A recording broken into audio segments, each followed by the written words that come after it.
Thank you all for joining. We are talking today about the return on investment of smart buildings and the financial aspects. This is, of course, hosted by the Smart Building Collective certification, and I am very excited to have these two amazing academics and people in practice with us today. We have Dr. Michael Peeters from the University of Delft, the number 3, I believe, University for Architecture. He specifically works within the smart building area and then more specifically on finance. So to say that he's the perfect person to talk about this is probably an understatement. We also have Dr. Heather Ray, who is a sustainability expert, a badass scientist, and works with TNO, and also we're fortunate enough to have her with us. We're going to kick it off. Stay till the end. We are going to finish, or at some point ask Michael how to lose money and screw up smart buildings. So if you want to hear that, then please watch the whole video. Heather, would you like to kick us off? Yeah, thanks for the introduction, Elizabeth. It's really nice to be here. I'm really curious, Michael, just to first hear about your research and what your sort of research aims are currently, what you're focusing on. Oh, yeah. So we're currently focusing really on the link between sustainability, technology, and then valuation. So what we do see in practice today is that we need a lot of data specifically for the sustainability goals and sustainability reporting, which is becoming a very big issue in a very big opportunity, I should say, within Europe. But it asks a lot of data to be reported upon and to make the right decisions and also underpin those decisions. So you cannot claim sustainability and greenness anymore just because you find it very interesting to do that from a marketing perspective, mostly that is. No, now you really have to prove that one. And what we see is that a lot of investments could be very interesting, but if you go and look, then they're not valued upon the market, so they're not recognized. And that's a pity, because then also investors will not invest. And that's why we find it very interesting to research how to value, how to get that, not only the return on investment, but really look at what is it worth. So what's the value of that thing from a social and environmental perspective, and also, of course, from an economic perspective. So that's in a nutshell what our research group does at TU Delft. And you talked about value. So how are you guys at this point? Are you still working? How do you define or maybe interpret return on investment of smart buildings? If you really look at return on investment, we look at different levels. So one of the more fundamental researches that's going on, and that's by 2 colleagues, Jasmine and Vitalia, are really thinking about what is value. Because if we think about value, we're always talking about euros or dollars or whatever kind of currency and monetary value. And that's something we should not do in the future. We should be more broadly thinking about, but what is it? From a societal point of view, everybody's using the buzzwords like, we are circular, we are green, we are, I don't know, whatever. We are so social, social value going on. And we're actually looking like, but how are we there? And how can we quantify? How can we compare? And how can we enable? And one of the things we see in smart buildings or in technology is that it's mostly an enabling factor that can then create value somehow. But of course, if you really like return on investment, then from a money perspective, that's not always that easy to count or to calculate, because what is it worth that that people are safe? What's safety worth? Of course, if you ask insurance companies, they have like the perfect answer to that one. They can even value your whole being. Like when you die, okay, roughly you're worth like 280,000 euros. So I don't know. If you ask my mother, she finds me more valuable than that. But from an insurance company perspective, that's countable. There's calculation going on there. And Well, to come back to the return on investment, we're really looking at, okay, that return on investment, but what does that mean? And also from a social perspective, from an environmental perspective, how are we actually enabling or making sure that for the long term, we actually do good with those investments and with what we are measuring and creating. And I think that's more important than stating like, yeah, we have a 3-year payback period. That's for sure something. Although, and that's then the final thing, because I'm excited, so I'm saying a lot. But yeah, of course, somebody needs to invest, and that's a bit the scary part today, because like investors are really still in the game of, yeah, we have a 3-year, 5-year, 7-year payback period. And then you're saying like, yeah, you have a 25-year payback period, but you'll do very good to society. And then everybody's like, yeah, and how am I going to explain that to my shareholders, which are massively going to exit? So yeah, there's really something going on there. And what we do see is that a lot of government bodies and municipalities are actually stating like, okay, but let's do something about this. Let's go towards like a social impact bond or some subsidies or whatever, to actually create that value and make it still acceptable for like a normal investment policy. So that's yeah, it's a new trend, but it's cool. It's nice to see. Do you think it's worth trying to assign a dollar value to, say, some kind of ecosystem services or something to try to bring people along? Or do you think it's more about shifting kind of the way we think about value? Well, so I'm very interested in sustainable reporting. So the non-financial reporting, and this is actually this is exactly why I think we should step away from money, because if you look at finance, if you look at money, then it's the thing that makes the world go round, for sure. It's still the one of the most, if not the most important decision factor today. But we see a shift. We see that CSRD, like Corporate Sustainability Reporting Directive from the European Union, EU taxonomy, also now CSDDD, which is the whole thing about the due diligence directive. That's slowly shifting stuff, and we see that now the non-financial criteria are also on the agenda, also on the decision table, and they're really being discussed and being thought of. And that's a very nice evolution, because that way we can actually make some decisions that are not only finance based. So I think that there's a shift going on. We're not yet there. Everybody's still counting the euros, but there will be some idea in the near future, I hope, where that will not be as dominant as it is today. Let's hope that that's true. Hey, if Bitcoin learned us one thing, well, it learned us a lot of things, but one thing is that money is really virtual. It's really just a man-made concept, and it's not real. That's clear now. And so if you had to look at, and maybe I'm pushing the agenda, but if you had to look at how you measure, what are those constructs that you are really interested in? Yeah. Well, if we look at it today, and we're very broad within the built environment, to be clear.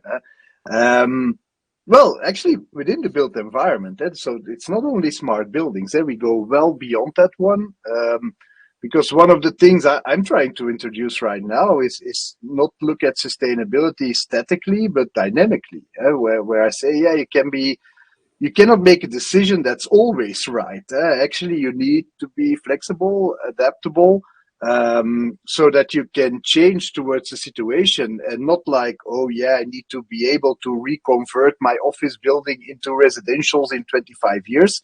I'm more talking like, okay, I need other settings in the morning than in the evening. So really very fast-paced dynamic optimization of those buildings within their environment. I find it myself, and now I'm pushing an agenda, just to be clear. And if there are people that want to fund my research, then I'm always available. One of the things that I'm now looking is if you look at, for instance, EU taxonomy. So just in a nutshell, the European taxonomy states which economic activity is being considered sustainable or not, and what are the criteria. So I'm going to construct a new home or a new building, then I need to comply with some criteria to be able to say I have created a sustainable building. And that's EU taxonomy that's actually going to define that one. And one of the things I'm now in very interesting is like, yeah, but I can create a perfect building that's very sustainable when it comes into comparison with the EU taxonomy, but within my environment, I'm actually I'm creating a bad situation for my neighbor. For instance, hey, if I say like, okay, I'm going to build like a massive dike around my building so that I'm protected from any flood, that's very interesting. But the buildings next to me, they need to, they get more water because I built the dam. So, and one of the things I'm now very interested is like, how does this play on a larger scale, like on an area level? And if we go and evaluate sustainability, and if we go and look at investments, don't we need to be that little piece of the puzzle that needs to fit in a bigger whole? And that's something from a policy perspective that's not being considered yet, or at least not enough. So that's interesting to look at. So what are we measuring? Coming back to the question, I didn't forget. That's because I wrote it down here. So yeah, otherwise, yeah, we get lost in translation somewhere very quick. So that's clear. So if we go, what do we measure? For sure today, energy. Why energy? Because, we understand it very well. We can measure it very well, and it's very easy to translate into money. That's the main part of it. Also, if we go and look for energy, we know that starting 2027, we have something that's called the ETS coming up, the emission trading system, and also for the built environment. So also for buildings and mobility, there will be some kind of need, a CO2 tax, if you want, on everything we do. And one of the things we see in all the sustainability reporting is the need to actually go and report on CO2 emissions. And starting 2027, we will have the need to actually compensate a large part of that CO2 emissions. So that's what we're now measuring. Why? And then again, there's a financial incentive, because if we start measuring that today, then we can report on what part of the energy we used for sustainable activity, what part we used for non-sustainable activity, and only the non-sustainable activity we need to compensate. So the better we measure, the less taxes we need to pay, so the bigger the return on investment. That's in a nutshell what's going on there. The question then of course is like, is that also what we should be measuring? Should we not go a bit further and look, for instance, at let's take people in buildings, because we can have a perfect building, very interesting, but it's still the people that are actually the pain. It's always very a pity actually that there are people. That's the annoying part in the whole building. Because from a technology and from a technical point of view, everything works well, but then there are people that are cold and hot and have the sun in their eyes and looking for some other things. So and I think that it would make sense to actually go and measure, and also realize that there's no one size fits all when it comes down to hold that idea of building, climate, comfort, well-being, healthy living. There's a few more. And so the adaptability is very important. And two words that, well, adaptability towards that well-being. Let's summarize it like that. Otherwise, it's always a very big list of things. Well, we start to realize that actually the people are the things that are valuable. Well, the things that the beings that are valuable within that building.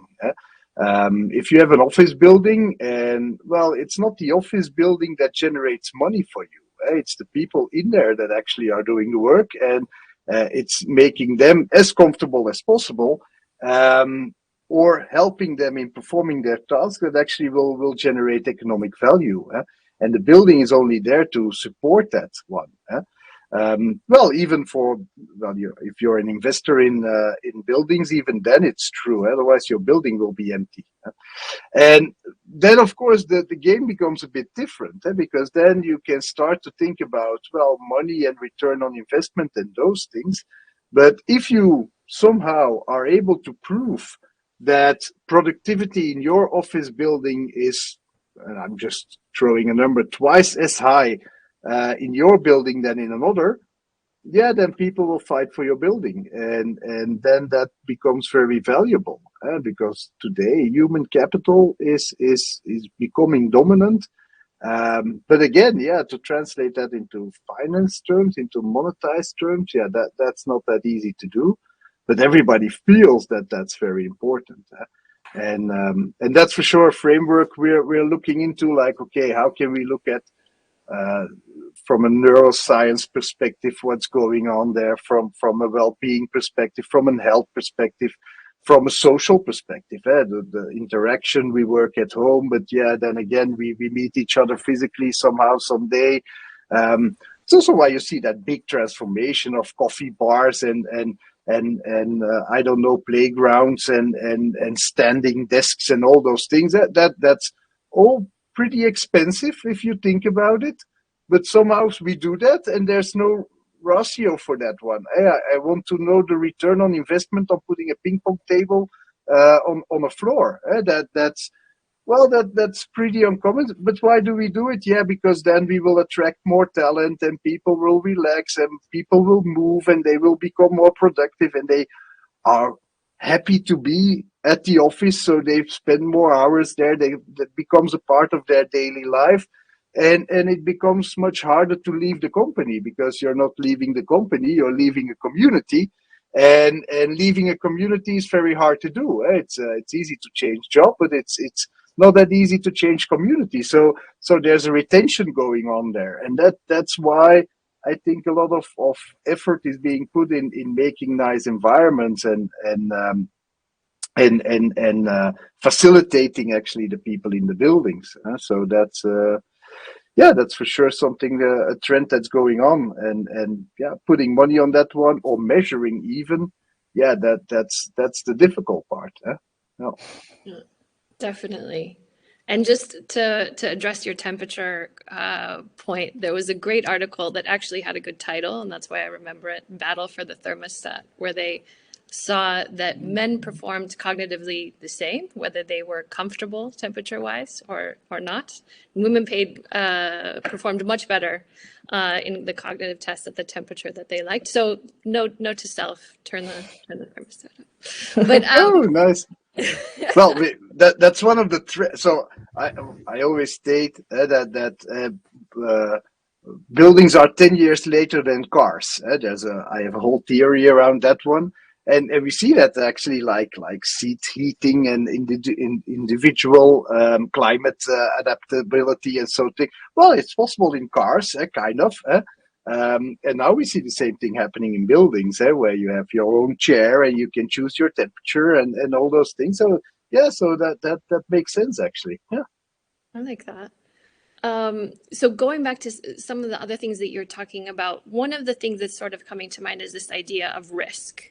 So what is risk worth? For example, you can put sensors in your roof to see, because the biggest statistics say if you're going to have a leak in your roof, it's most likely going to happen in the first 5 years of construction, right? But water doesn't go down necessarily straight. So it goes this way and it appears over here, but it doesn't mean that it came from above here. So what is that also what you talked about with this idea of you have a smart building, or you have a healthy building, or you have a sustainable building. So you have tenants that come in who are maybe a bit choosier than other tenants want to come in because they get to be by that big name.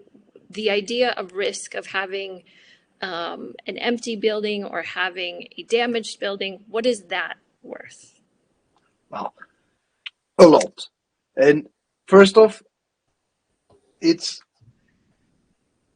not only a risk perspective of it's only getting what you paid for. It's only logical. So and somehow actually, if all would be measurable and the solutions, I would even, in my scope of words, so I would even mention like, okay, you have to prove to me that the roof is well, they are doing the tests, of course, to prove that everything is tight and there's no leakage going on and whatever. But also from a guarantee point of view, guarantee me for the next 3 years that you will find and resolve a leak within 3 years. That makes sense. Or within a few days, that makes sense, because otherwise part of the building is not usable. Well, it's annoying for everybody. Probably it will cause some damage to carpets and furniture and those things. So yeah, it really makes sense to go and measure those things. And from an investor's perspective, today, if you buy a building, an existing building, it's almost a leap of faith, because you can walk around the building and you can look at it and knock on wood and say, okay, this is still solid, and that's probably true, and probably it is. But you don't really know. Also from an energy, so yeah, I have an energy performance certificate A+, and I'm the most sustainable building ever. And then I'm always like, no, you were. At one moment in time, when everybody did their job right, then maybe at that specific moment, given the criteria from that moment, then you were an A+ building. But we're like 5, 6, 7, 8 years down the road. You don't know what happened. I was completely airtight, yeah. And then everybody starting to punch holes in the wall to get a picture up and whatever. Are you still airtight? You don't know. So, and that's also where data comes in. I, as an investor in real estate, I would love to be able to say, yeah, show me the data. What are we doing? What are we discussing? I don't want to discuss yes or no. Is this still a good HVAC system? Is this still a good window?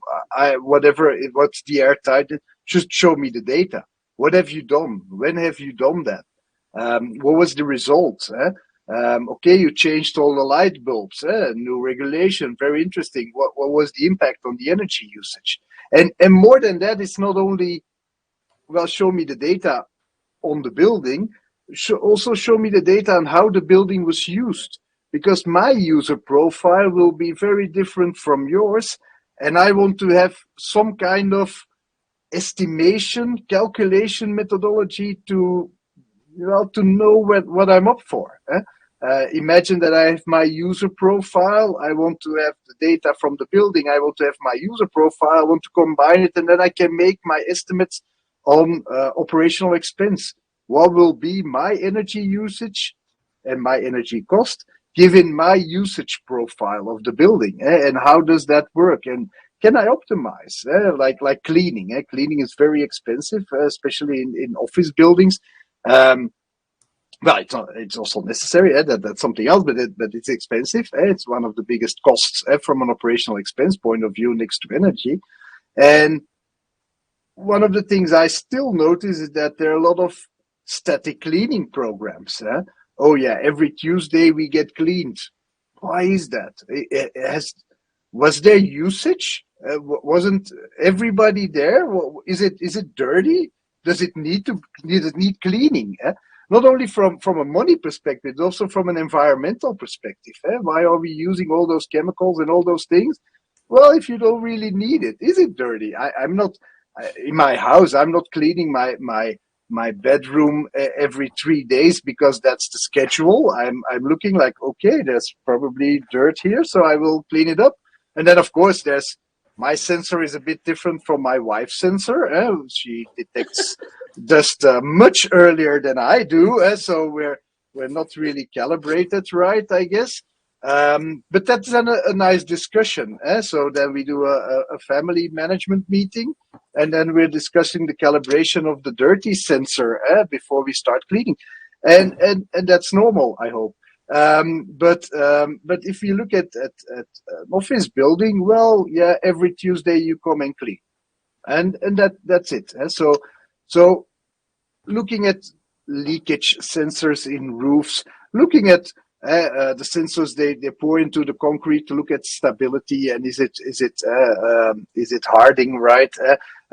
Look at energy usage, but also look at all operational factors like energy consumption, like refrigeration gases, like what else do we measure? Water consumption is very important towards the future.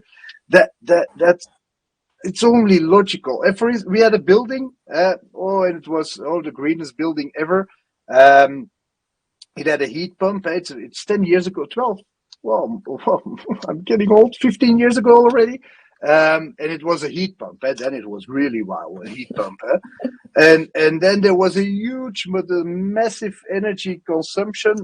So we get a huge energy bill. And well, we saw that actually we weren't heating on the energy on the heat pump. We were just there's like an electrical resistor after the heat pump to in emergency situations. Well, and that's the thing that was actually heating our building. So if we wouldn't have measured it or get the feedback from, in this case, the energy company by stating, yeah, you have to pay like a lot of money. We would never have known. So there's a lot of investments going on in sustainability, and I'm always like, yeah, but are you checking that they're also doing what they told you they were going to do? A lot of there used to be a commission, especially at the European Commission. There was a separate thing on commissioning, which was really about checking if everything works and calibrating and doing all those stuff. And actually, it was a very interesting idea because also today we see that there's a lot of investments going on, but nobody is checking that. So from a risk perspective, why aren't you checking that? You made the investment, you took the risk without any proof. It's a leap of faith. You trust the solution, but then even afterwards, nobody is going to check that anymore. Even worse. That was a project in Kuwait, Kuwait in English, I don't know. Well, we put a lot of technology in there, really a lot of technology in there, and then the building got sold, and they didn't even, at no moment in time, they asked for the password. So we put really for millions of euros of technology within the buildings. It was all centralized on a computer system. It was protected. Well, really, I guess they never asked for the password. So what are they doing with that technology? What are they doing with that data? That probably nothing. I'm very sure nothing because they cannot even log in. So that's the thing. And then I'm always, from a risk perspective, it could actually help you. And even as an investor, and that's also where the non-financial reporting comes in. Well, you will need to report on your investments, and you will have to, at some day, you will have to show the data, and there will be a nice discussion on that data. And that's a good thing because up until now, nobody checked it. It was just going on. If it costs a lot of money, then okay. But then we go and check and look for the problem. But otherwise, it just passes. If you ask 10 people within the construction sector, what does it cost? So professionals in construction sector, we should do the test. So professionals in the construction sector, what does it cost to build 1 square meter of office space? everybody will give some opinion, and it will be roughly plus or minus 20%. In my estimate, well, we will get some answers that are sensible.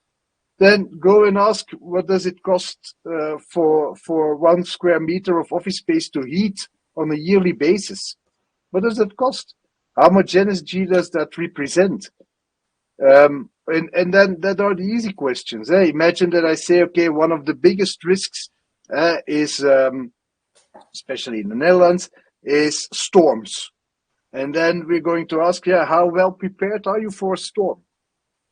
What does that mean? What's your contingency plan?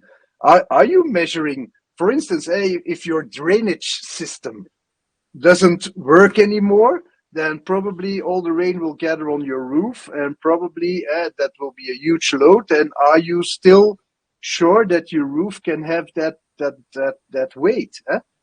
Well, nobody knows. Why not? That's the biggest risk you have. It's a bigger risk than being on fire. So why aren't you checking that? Well, just because we're ignorant. We're not doing that. And actually, a €5 sensor per drainage hole will help you there, because it will say, oh, I'm getting wet and I'm not supposed to get wet, so I will send you a text message. I'm getting wet, so go and check, why am I not functioning right? So why aren't we making that 2,000-3,000 euro investment to protect like a million euros building? Because we don't know. We don't have that. Yeah, we don't have that habit yet. That's something we are not used to. We're used to investing, and wow, and then marketing campaign. Look what we invested. LinkedIn is full of that one, and then you're like, yeah, what are you doing with the data? Oh, are we also having data from that one? Oh, I'm not sure. So that's a bit what's going on there. And if I were an investor, I'm an investor. We ask that. We are really like, okay, but prove me, and make it fail safe, and give me a report every month. Like in that period, I will stop after this one, I'm for sure. But in this period between, like, okay, we finished the building and it's completely finished, I want to see all that data. I don't care. Yeah, the building gets hot, so the heating system is functioning. Yeah, well, that's almost true. But now show me the data. Because we ordered that it's adaptable, that it reacts to the outside temperature, that it's sustainable, that it uses less energy than another system. That we had a lot of things written down. We paid an engineering firm a lot of money actually to make that happen, to really write the book. And now I just have to, oh yeah, it's hot, so that's okay. Well, yeah, that's purely nonsense. But after 2 years, I cannot go back to my contractor and say, oh, it's not working, and you did it right, and he will be, or she will be like, no, not my problem anymore. So ask the data. Give me the data. Give me a full report on everything that needs to be checked, so that I at least know what I'm doing. And for sure, in 10 years, you need to report on everything, so that will be quite okay. Don't worry about that one. Yeah. It seems like we see this in a lot of stances in history and with evolution, where there's almost this kind of, and maybe this is a better question to your business partner and neuroscientist, Melina, but seems to be this kind of resistance to analytics. Like if you look at, I read this really hilarious top report where people were very upset about putting mileage gauges in cars. And you were talking about buildings being behind cars, where they said, this is not representative of my car. I take a really great care of my car, and it's not about how many miles I drive it. And very resistant. Same thing with sports analytics. We know people resisted sport analytics forever. Now it's very, very normal, and going into different devices and that kind of thing. So I don't know if there's a question here for you, but I do think there is sort of a resistance to analytics, where when you break it down, like you just did, it's quite ridiculous in a lot of ways. Oh, for sure. one thing Melina for sure, with the neuroscience, is to me also a very new domain. Used to be a new domain. After 6-7 years, you're quite used to that one. But having the thing of the unconscious space. So we have the thing we know, the conscious space we are aware of, but then we also have like a much bigger thing, and that's called that's unconscious. We don't know yet, but we realize it's there, but we don't know, and we're not actively engaging with that one. And one of the things that's that important in measuring is that a lot of things you measure also, or proxies towards that unconscious thing that's going on there. And you can have that creepy feeling like you're home alone at night and you're like, I don't know, but something's off here, and nothing is really wrong. And then you go and check the alarm system and all the doors and all the room. Again, I hope this is normal. Otherwise, this becomes a therapy session. But you don't have that sixth sense, like, something's wrong and I don't know what. You can have the same in your office environment, where you can be there and say, like, this is just not working for me. I don't know why I cannot perform here. I will stay at home or go and hide somewhere on the toilet, but avoid doing stuff because it's just not working. And by measuring things and by creating different environments, we do a little experiment and we create little environments. You get to know, like, okay, but what is that creepy feeling? What probably, it's very strange, but every time we use another light color, then probably the creepy feeling goes away. Maybe you're just overreacting or reacting towards that light color. We can adapt that one. But if we don't measure, we will never know, and people won't for sure don't say it. So that's something that the smart building should actually facilitate the well-being of the people and enabling them to don't care. That's actually the idea. It's like health. As long as you're healthy, you don't appreciate health because that's normal. It's normal that your ear doesn't hurt. But the moment you have an infection on your ear and it hurts, then it's very present and it's very annoying. But then it goes away again and you're like, okay, this is normal. I don't care about that one. Well, a smart building should be the same. You don't need to be very invasive with 10,000 apps and things and lights and whatever going on. You just should not be aware that you're in a smart environment that's controlling everything you want and making you perform as optimal as possible, or be as comfortable as possible, because that's actually what's going on. And what I find very interesting, and neuroscience specifically for architecture is really a very new domain. Where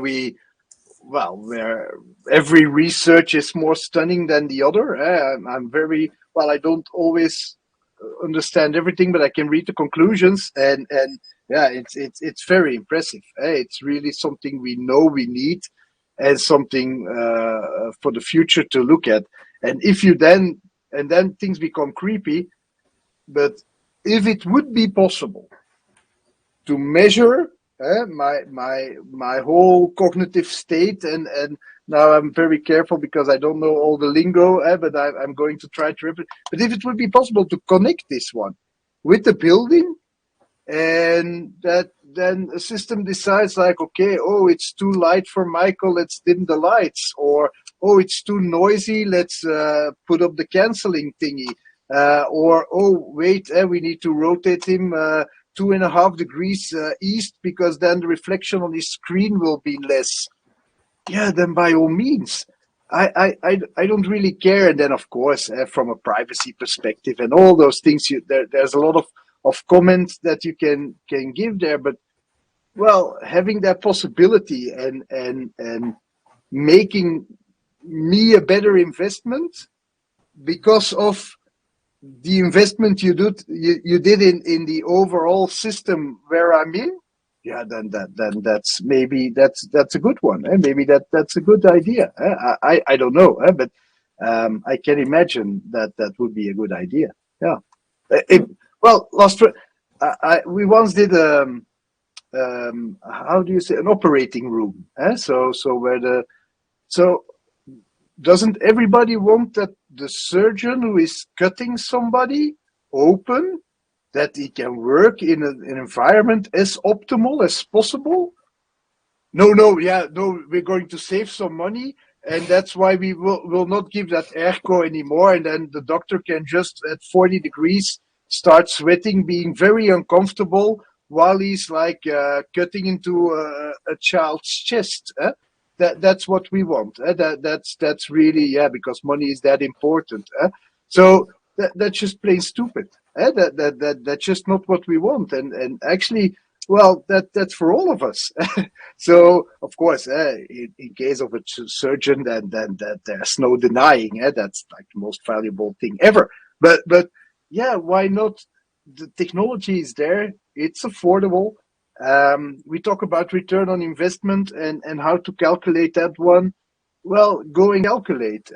Even if it saves you one lawsuit, if it saves you one customer, if it saves you one employee, then yeah, maybe that's worth the idea. We had a very interesting, and now I'm going to see that I'm politically correct, but we had a headhunting agency looking for a profile for us. Any idea what that costs? I was totally shocked, and I'm not going to call the number, but let's say 25,000 euro to find one person that's suitable to do some work for you. Like, okay, here, well, that's all contractual, but 25,000 euros. You know how much technology I can buy with 25,000 euros to optimize my work environment so that people are willing to come and work with me? Because let's be honest, my generation, your generation, I guess, well, we're different. So I'm talking about the 20-year-old. You all look 20, but I know that you're a bit older. Just a tad. But 20-year-old is looking for that. Where do I feel best? Where's my work-life balance? What do I get? What kind of coffee do they serve? Well, we had that one on a job interview. Yeah, what kind of coffee do you serve? I don't even know. But yeah, I can look that up for you. Yeah, if you're willing to, that would be nice. Okay, that's very special. But yeah, it's important to them. That's the new way of working. That's important to them. And if I have to pay 25,000 or more for a profile, yeah, then of course I will change coffee brand instantly if they only are. And now I hope they're not listening. Well, if they only look at me and say like, "Oh, this coffee isn't that good," and yeah, across the street in the other office building they have better coffee, yeah, then I will go down on my knees, look at the other side for what coffee brand they use, because I don't want to lose my 25,000 euro investment in a profile, because it will generate me a lot more money, of course. So yeah, with buildings, that's the same thing. We do it for very trivial things, but we forget the building we're in. And for sure that's something that has to change. That's clear. People are just not accepting that anymore. Yeah. I have a question, maybe for both of you, because it's clear, I think, to us the positive impact in terms of value that smart solutions or these sensors and then of course the data, of course what you then do with the data can have on the value of a space, whether that be economic or social or environmental. So maybe to put a positive spin on it, what are some of the things that you see in practice that are really innovative, that are really having an impact, that you see having an impact on those measurements of value? Or what are you doing yourselves or your partners or people you work with? Okay. Elizabeth, do you want to go first, or? Yeah, I think mine are more general, so then maybe you can hammer down a little bit. I think what we're seeing, and I love the analogy of the cars that were 10 years behind. One of the craziest things that I found out was that cars only started testing on female and children crash test dummies in True. 2012. Um, so that could be one, because it's much easier to build a car that's safe for a grown man and certain sizes of grown men. Kind of a middle range, than it is to build a car that's safe for someone riding in the passenger seat or women and children. But I think one of the greatest things that we're seeing about actual data collection in buildings is just representation and data. So I have never gone into a smart building that was just getting started up that was like, oh, everything's perfect. Nothing needs to be fixed. Nothing. We figured out that HVAC systems weren't connected. We figured out that systems weren't set up or had been turned off by people who thought that that system in the building Yeah, wasn't true. needed. We found out spaces weren't being used for very important reasons, and so that's kind of the health and more serious nuts and bolts of it. But then on the impact side of it, we've seen that there's better representation of women and people who are maybe introverts or neurodiverse or just actually being part of the conversation. So I think one of the best things about, just like Michael said, collecting data is you have actual facts and not the we've been doing it like this forever and we think this is the way, and there it goes. But I think that's yeah, my 2 cents on it. Well, I think so. Yeah, thank you for those insights. It's interesting. Well, I think I'm going to have a layered answer. One of the things I see, and that's very important, is that we realize that women and men have different needs and different dimensions. I still am amazed about the gender neutral toilet. I never knew that one, but so a gender neutral toilet is actually where the seat is 2 centimeters lower. Because apparently, and I didn't know that because I'm almost 2 meters big. So, but apparently for a lot of women, the seating is just too high and they cannot touch the ground anymore with their feet.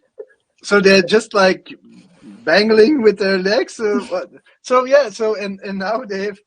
But yeah, you have a book. It's called the Neufert, which is like the dimension Bible for all architects, and it's completely based on an average size male person, and so yeah, so that's already, so the awareness also from an ergonomic point of view is already entering there, and if you then go to well-being and to climate and to light and all, well, we have different needs, so that's already for sure a very big difference and a very interesting comment to make there.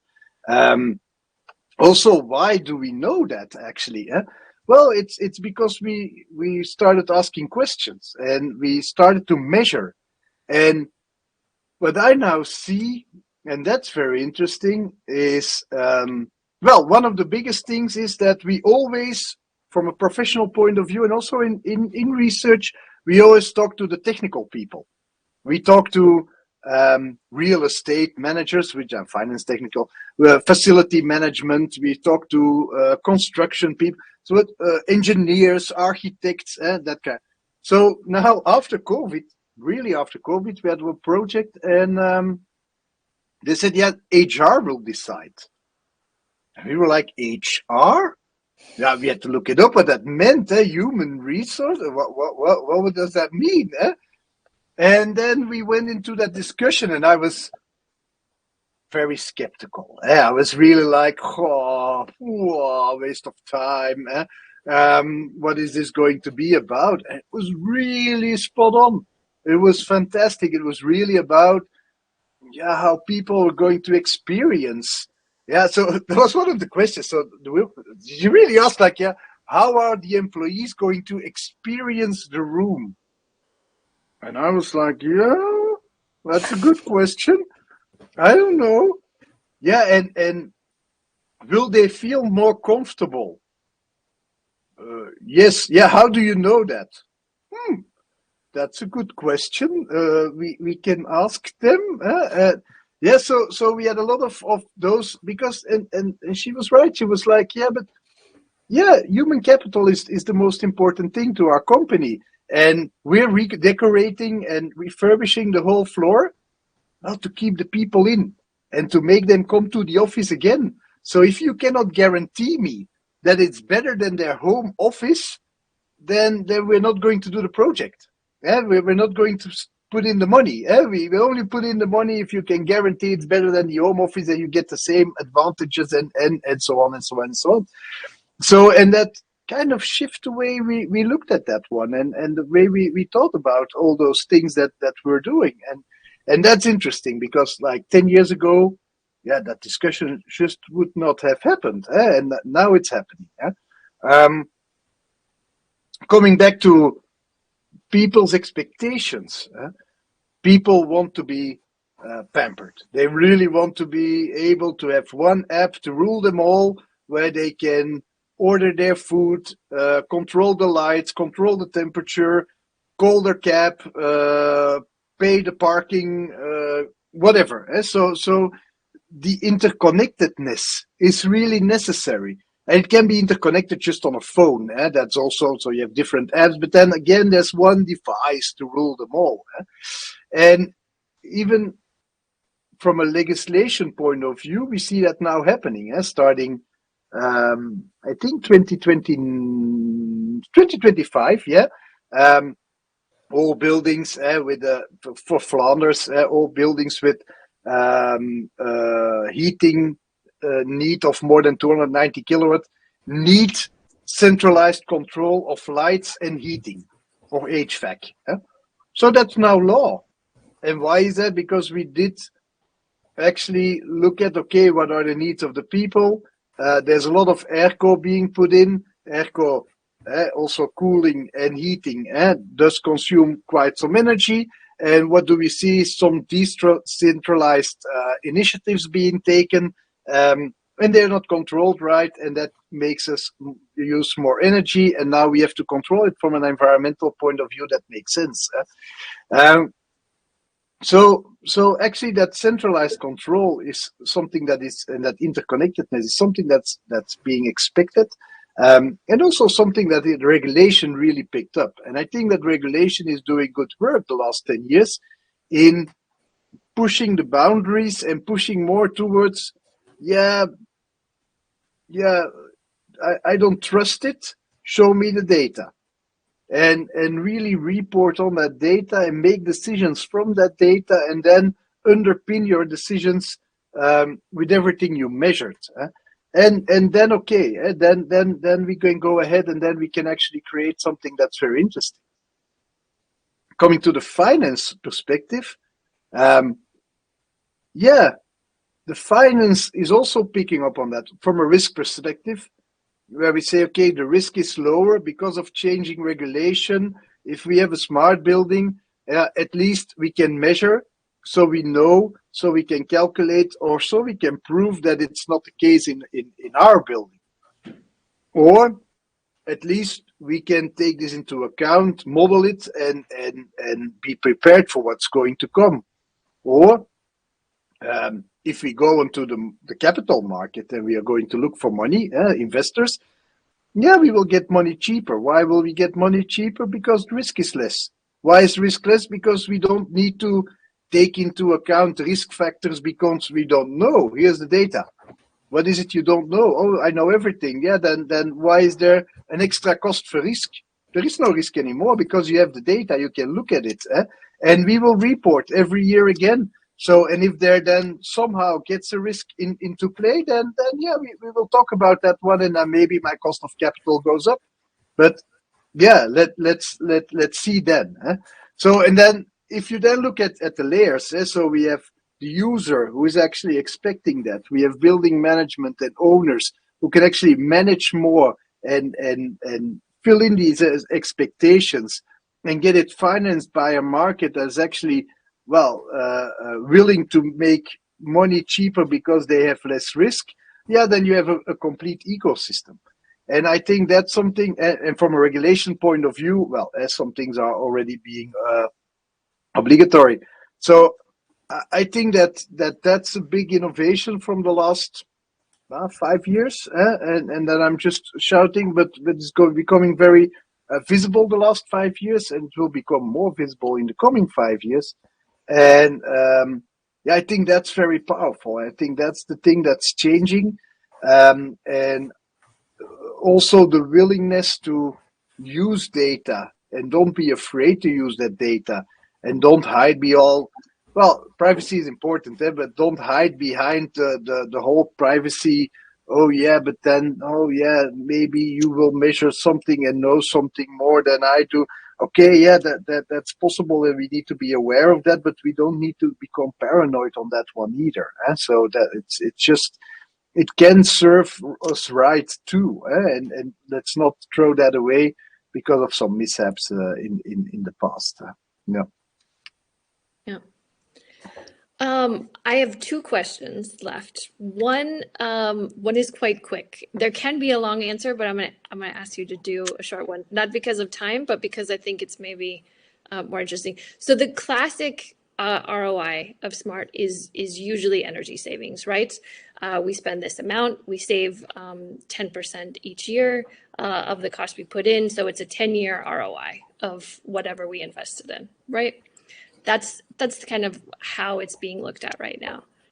If we set up a little competition, because you are an academic, but you also have built smart spaces, you have implemented smart spaces, you're quite an expert on that. We have the guy who does the 10-year ROI, and you have the same technology, the same situation. How much better, if you put the argument together, of what you've done, how much better do you think you can argue it is than a 10-year?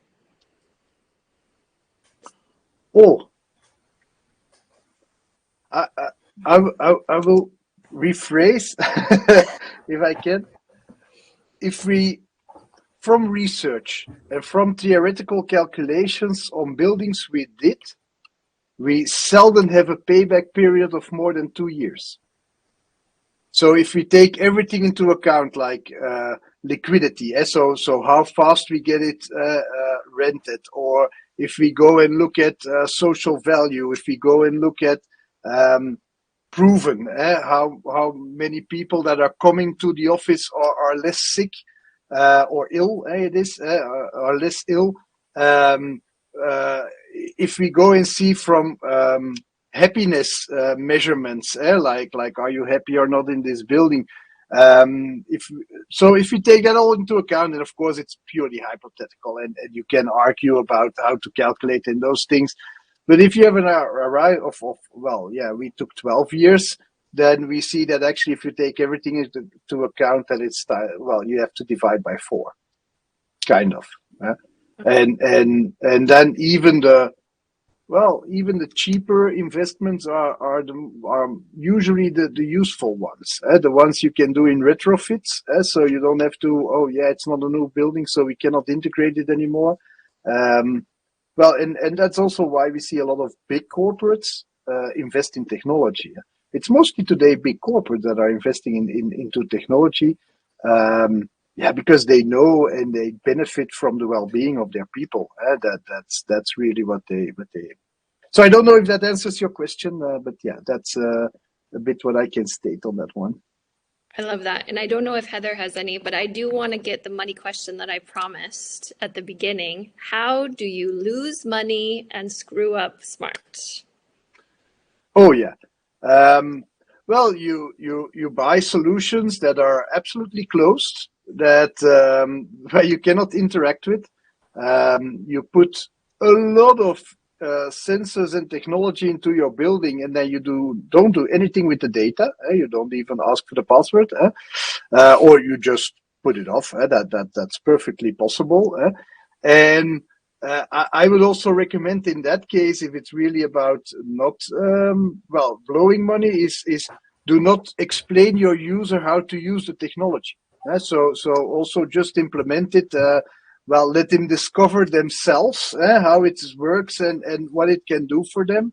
But for sure, do not give. And if you give a course, that make it very boring or like a 500 pages manual, so that people for sure do not read that. And then also make it very gadget like, so gadget like, so that people think, yeah, this is just a game and it's not serious. I think that's well the way to non-success, if you ask me. So don't think about it. Well, use for sure systems that do not interact with each other. Make it very hard for the user to use them, and don't explain. That's my preference, so of course. Yeah, and then only think, of course, in very big systems. Really, the big ones that are the ones you want to focus on, and that's important. Okay. Yeah. So buy it and don't use it, basically, or buy a big. No, yeah. Yeah, in a nutshell, that's it. Yeah, yeah. I love this conversation, Heather. Michael, thank you so much for joining us and helping this conversation go ahead. This is going to be part of our ongoing think tank of the ROI of SMART. We're going to keep diving in and having amazing guests like this. If you want to get in touch with Heather, Dr. Heather Ray or Dr. Michael Peeters, you can do that through their LinkedIn or through University of Delft TNO and also SBC. And like Michael said, fund his research. Heather's also fine. Fund her research. But more things to come, and thank you so much for this conversation.